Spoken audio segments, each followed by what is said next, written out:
যদিও আমরা বলি রিং, রিং বলতে মিন করে গোলাকার টাইপ, এটা কিন্তু আসলে স্প্রিং।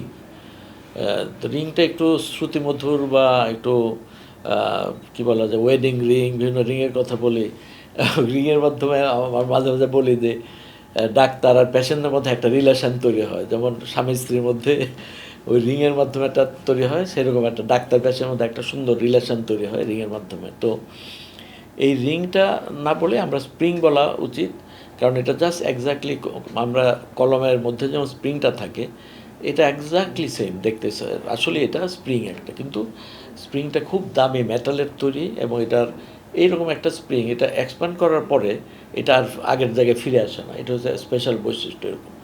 তো রিংটা আমরা কিন্তু লাগাই পেশেন্টের কোয়ালিটি অফ লাইফকে ইমপ্রুভ করার জন্য। কোয়ালিটি অফ লাইফ কি জিনিস, অর্থাৎ পেশেন্টের ডে টু ডে অ্যাক্টিভিটিস যেগুলো আছে, যেমন পেশেন্টের হাঁটা দরকার, অনেক সময় জোরে তাড়াহুড়া করতে হয়, অথবা এই ধরনের যে কোনো ফিজিক্যাল অ্যাক্টিভিটিস যদি হ্যাম্পার হয়ে যায়, অর্থাৎ সীমিত হয়ে যায় তার অ্যাক্টিভিটিস, তখনই আমরা তাকে ওষুধের পাশাপাশি, অনেক পেশেন্ট আছে যে আমরা হার্টের ব্লক আছে, আমরা অ্যাঞ্জিওগ্রাম করে দেখলাম যে ব্লক আছে, কিন্তু ওষুধ খেয়ে সুন্দর তার অ্যাক্টিভিটি সবই করতে পারে, তখন আমরা কিন্তু রিং বসাই না।